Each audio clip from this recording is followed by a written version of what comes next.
La présente capsule porte sur l'humidité dans l'air. Est-ce qu'il y a de l'humidité dans l'air? Oui, dans l'air ambiant, il y a toujours de l'humidité, il y a toujours de l'eau, sous forme soit de vapeur, soit sous forme d'eau. Si c'est sous forme d'eau, ben, ça va être de la pluie ou de la condensation. Supposons que nous avons,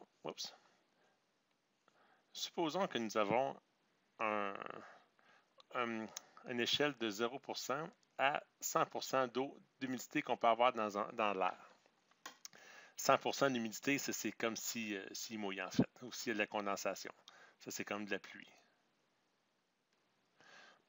Si on a, par exemple, 10% d'humidité, bien ça cause des gros problèmes. Exemple, si dans le bâtisse dans lequel vous trouvez, il y a 10% d'humidité, mais c'est pas un environnement qui va être confortable. On peut avoir la peau qui va sécher.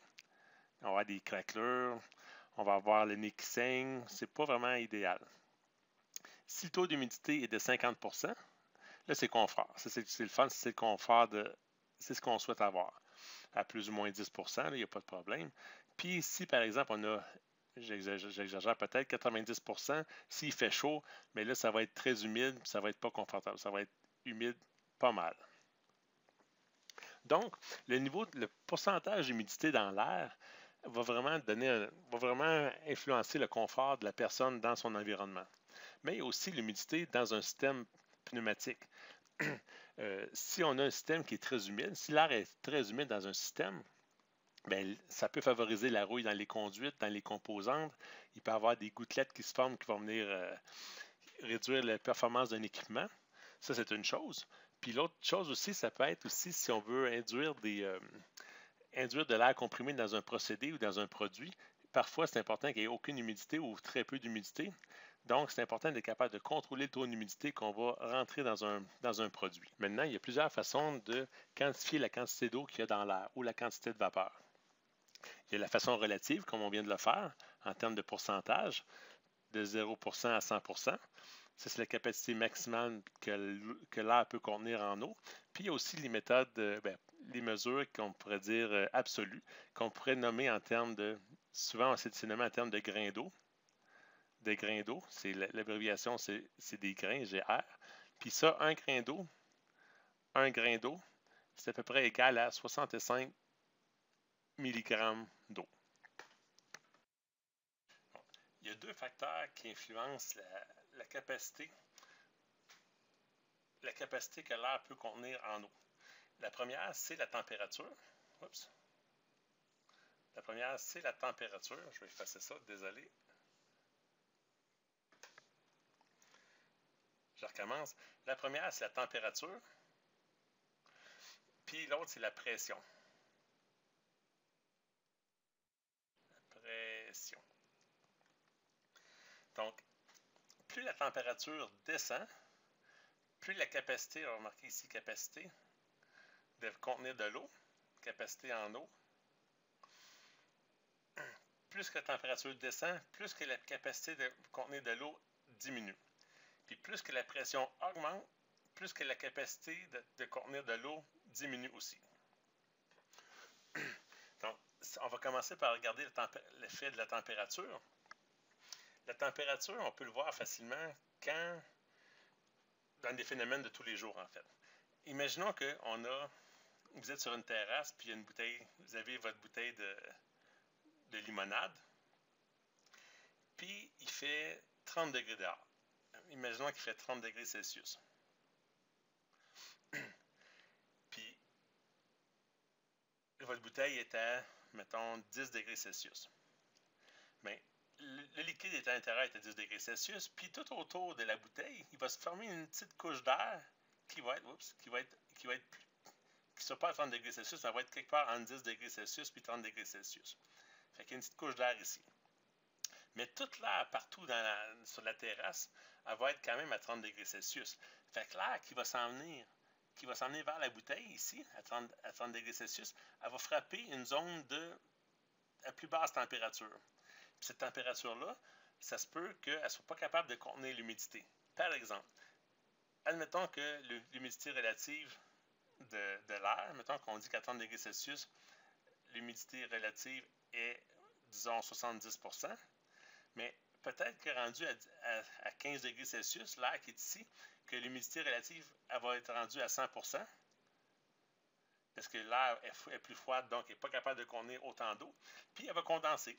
Fait que c'est pour ça que sur le bord de votre bouteille, bien, vous avez de la condensation qui se forme sur le bord de votre bouteille, des petites gouttelettes. Fait que l'eau qui se forme sur le bord de la bouteille, c'est pas le liquide qui veut sortir de la bouteille, c'est vraiment l'eau contenue dans l'air chaud et pas capable de rester dans l'air plus froide, l'air plus froid, donc elle va condenser. C'est pour ça qu'il y a de la condensation sur des parties froides alors qu'on est dans une zone plus chaude et humide. La même chose que vous voyez le matin à l'été. À l'été, par exemple, on a encore le même exemple, mettons 30 degrés Celsius dehors l'été en plein jour, 30 degrés Celsius, puis je vais faire 30 degrés Celsius, je vais le faire comme il faut.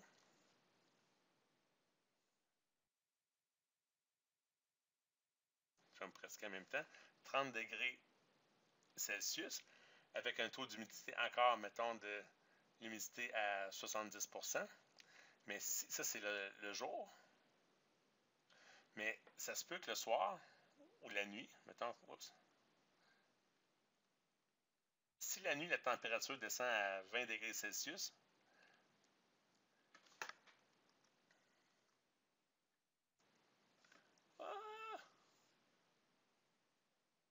si la nuit, la température descend à 20 degrés Celsius, bien, possiblement que l'air n'est pas capable de contenir autant d'eau, donc l'air va devenir saturé à 100%, puis il va y avoir des précipitations, ce qui va faire ce qu'on va appeler la rosée. Il va y avoir de la rosée qui va se former. C'est simplement ça. Fait que ça, c'est l'influence de la température. On va faire des exemples avec des vrais chiffres dans pas long, mais c'est juste pour vous montrer l'influence de la température sur la capacité à contenir de l'eau dans l'air. L'autre partie qui est importante aussi, c'est la pression.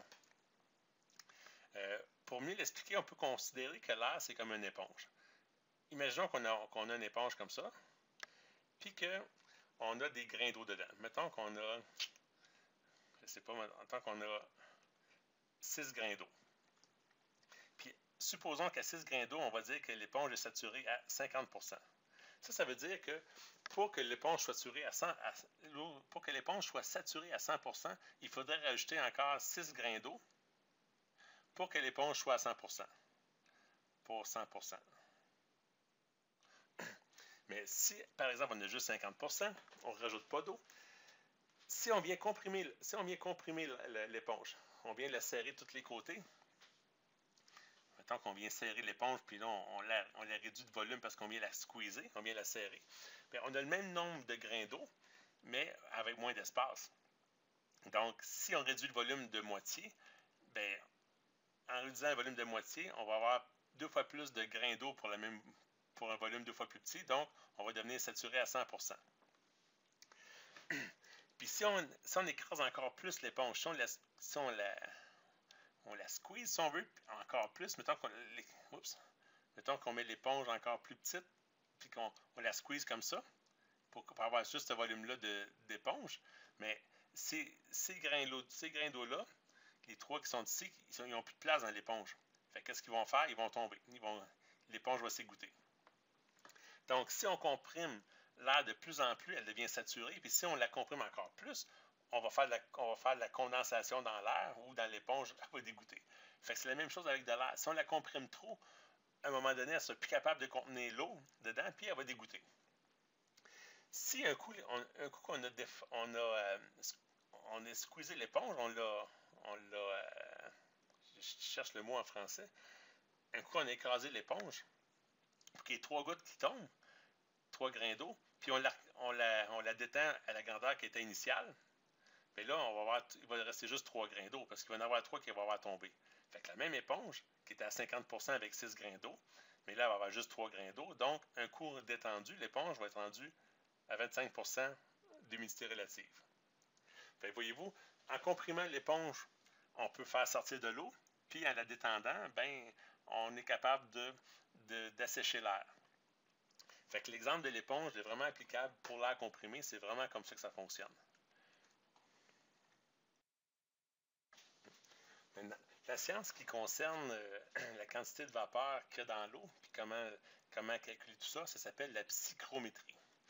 La psychrométrie, euh, je vais l'écrire pour vos recherches Internet si vous voulez, là. C'est psychrométrie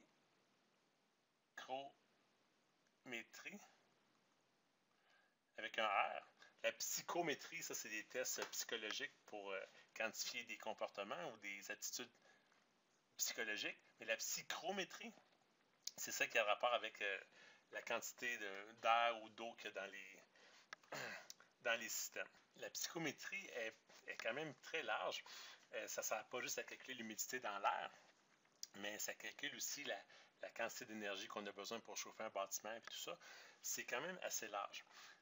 Il y a un site que je vais vous donner le lien tantôt, puis qui donne des outils de calcul très intéressants.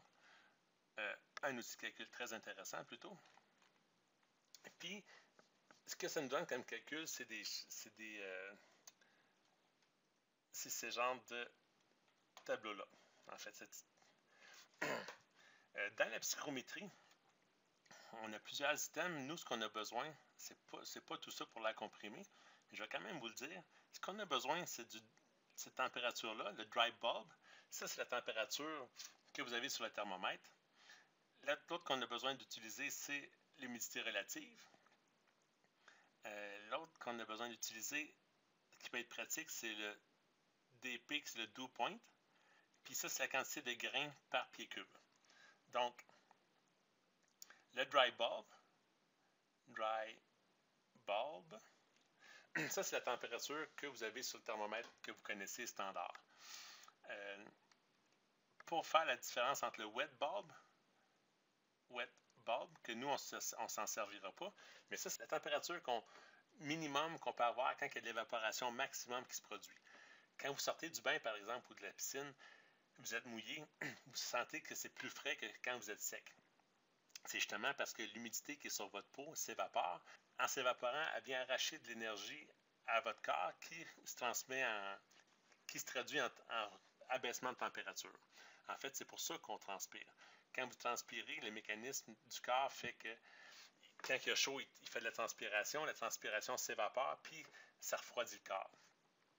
C'est le même principe aussi quand on parle du facteur humidex dehors. S'il fait 30 degrés Celsius, puis c'est sec, on se sent pas mal mieux que quand c'est 30 degrés Celsius et très humide.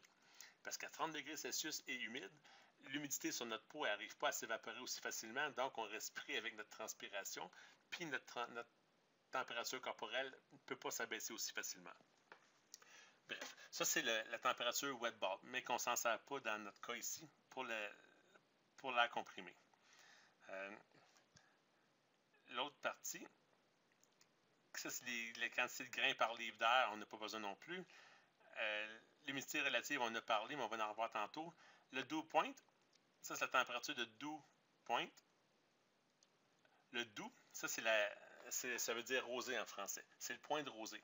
Quand on parle de Mountain Dew, la boisson gazeuse, ben le dew, c'est la rosée de la montagne, si on veut. Ça, c'est la température à laquelle il faut descendre pour que la rosée arrive. Comme par exemple, dans le cas ici, à 70 Fahrenheit, qui correspond à 21 degrés Celsius. Si à 21 degrés Celsius, on a une condition atmosphérique, ben, l'air est à 50% saturé, puis avec une pression atmosphérique normale. Si à ces conditions-là, on abaisse la température de l'air à 50,53 Fahrenheit, qui correspond à 10 degrés, je crois.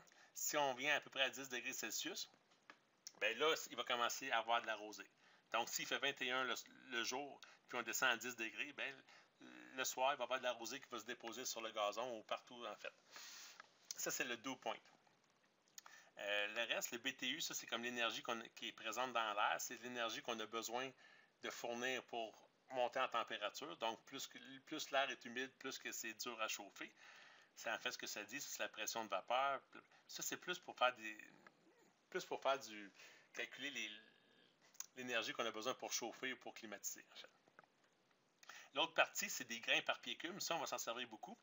Ça va être notre base de référence pour passer d'une condition à une autre. Fait que ce que ça dit ici, c'est que à 70 degrés Fahrenheit, 50% d'humidité relative, il y a 4 grains d'eau par pied cube. C'est ce que ça dit. Puis tous ces éléments-là sont tous reliés ensemble, en fait. C'est les chartes psychométriques. On en a, si vous allez sur Internet, vous allez pouvoir en voir. Je vais en mettre une ici. Poing.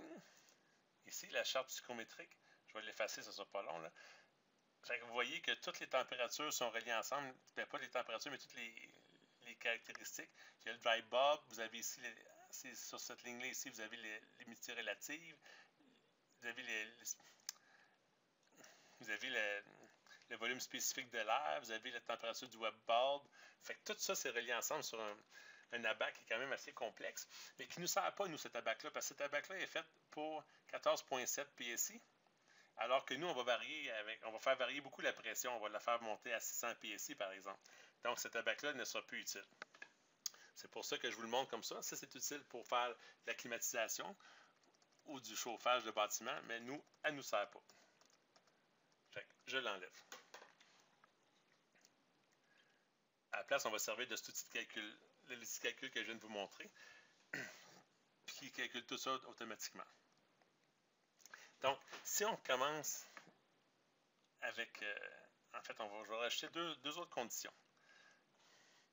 Je vais aller chercher les tableaux que j'ai besoin. Une là, puis une là. Je vais essayer de faire ça clair.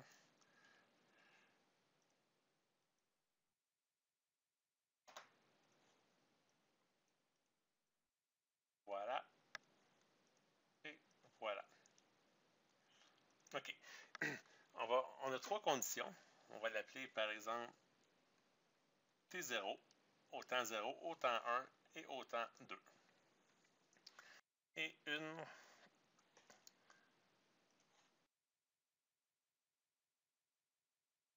je finis par l'avoir, désolé, comme ça. Bon. OK. Celle-là, au temps qu'on va dire 3. On a trois conditions. La première condition, vous voyez, on va tout le temps rester à 70 degrés de température. On va comprimer un réservoir. Par exemple, si on est tant qu'on a la pression ici à 14,7 PSI,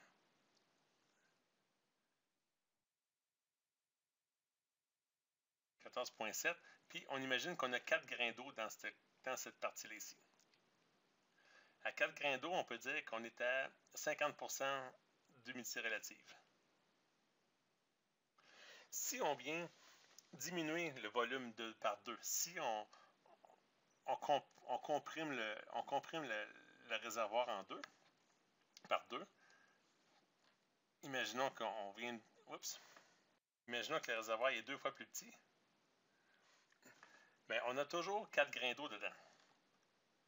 1, 2, 3, 4.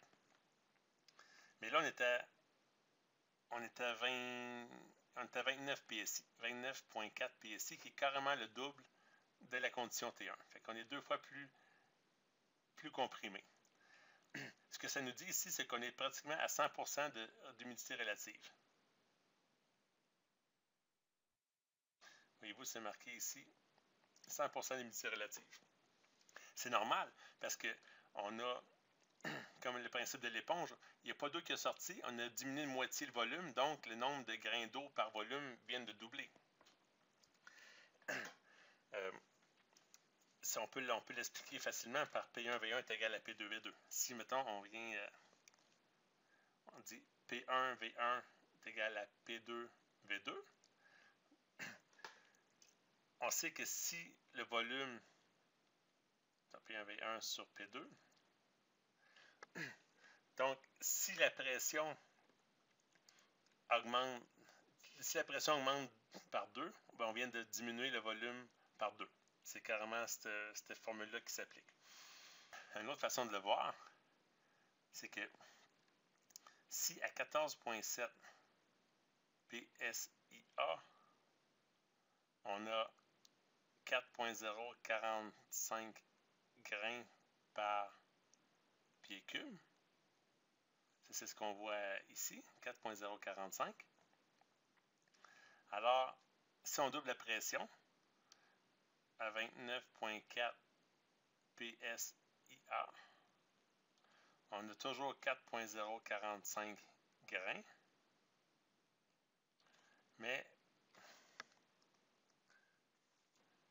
45 grains, mais par demi-pied cube, qui est égal à 8.90 grains par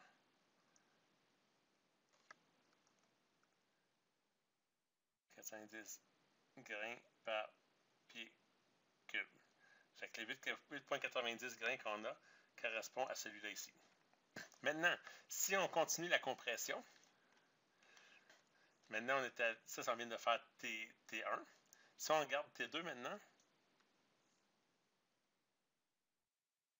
on vient compresser encore plus. On vient faire 10 fois plus compressé. Voyez-vous ici, on est 10 fois plus grand. Ici, la pression est 10 fois plus grande que T1. Au lieu de 14.7, on est à 140.7. À 147, désolé. Mais là, on est déjà saturé ici à 100%. Donc, si on comprime davantage, c'est sûr qu'il va y avoir peut-être un grain qui va rester dedans, mais le reste va tomber quand on écrase l'éponge au complet. Donc, on va avoir beaucoup de grains. On va être saturé, c'est sûr, à 100%, toujours. Voyez-vous, on est saturé à 100%, c'est sûr. Sauf que on va avoir condensé, c'est évident. De combien qu'on va avoir condensé? Il faut juste le calculer. Regardez, si on va faire le même exercice qu'on a fait ici. Si à 14.7 PSI, on est à 4.045 grains par pied cube. Si on est à 147, ça veut dire PSI, ça veut dire qu'on va être à 4.045 grains par 1/10 de pied cube. Donc, on va être à 40.45 grains par pied cube.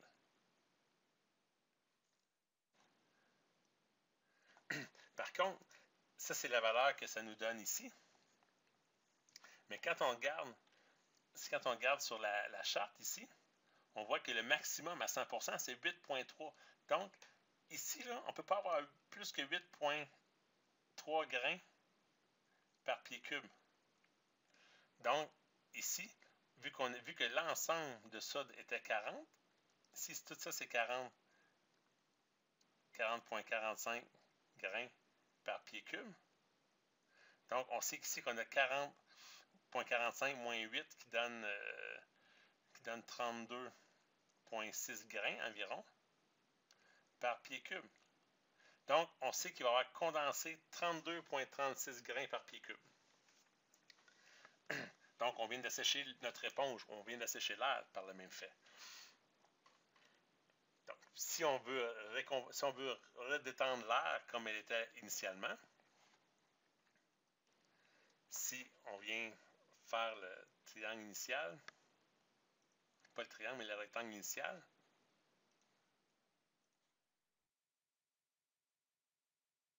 comme ça.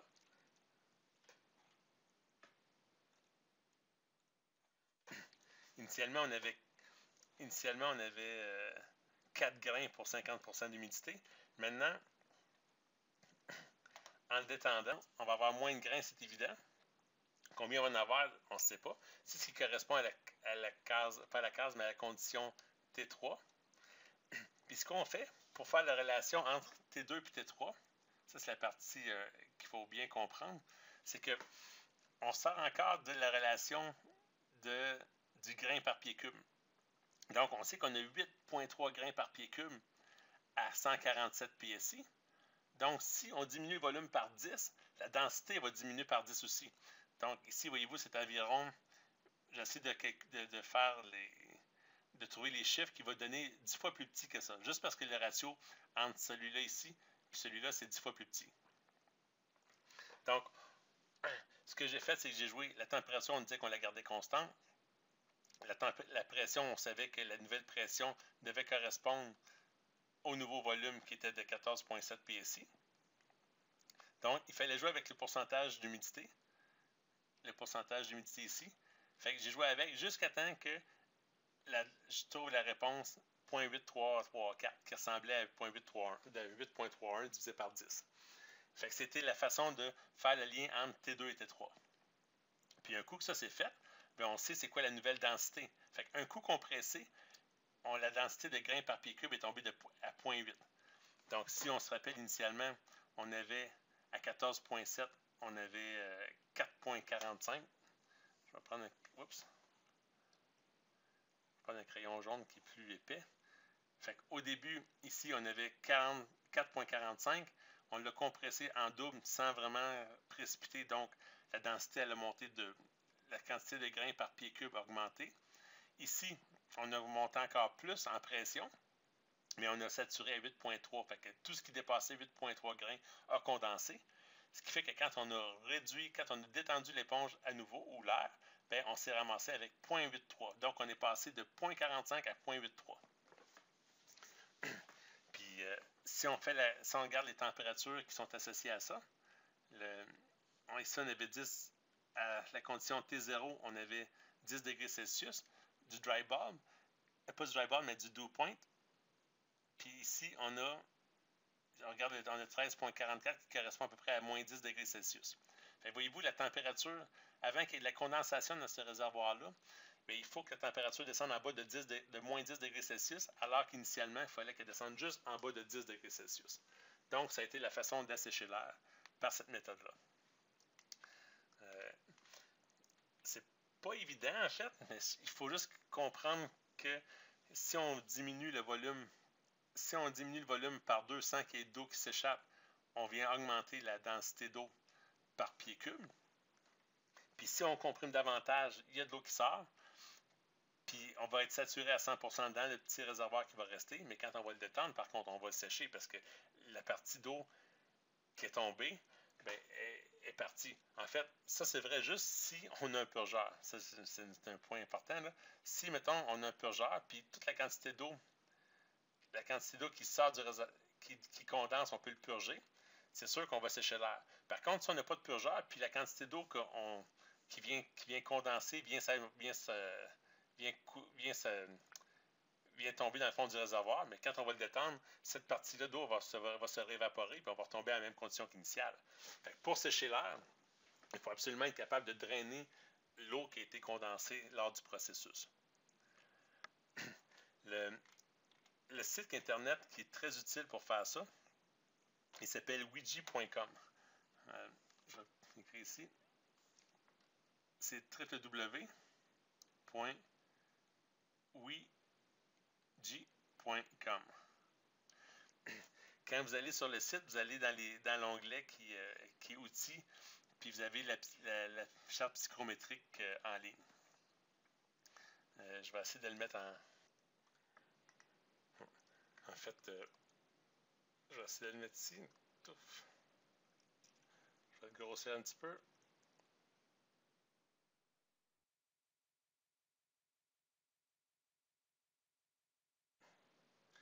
Quand vous allez sur Ouija.com,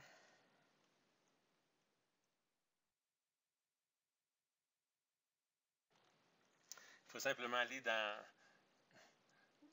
faut aller vraiment chercher aller chercher ici cette partie-là, puis vous allez tomber carrément sur ces outils de calcul-là ici. Ben, j'espère que ça a été aidant un petit peu. C'est la première fois que je fais une vidéo de ce style-là. J'aimerais beaucoup avoir vos commentaires parce que je veux m'améliorer. Je sais qu'il faut que je parle peut-être moins vite puis que je me racle moi un petit peu la gorge, là, mais j'aimerais vraiment avoir des idées pour améliorer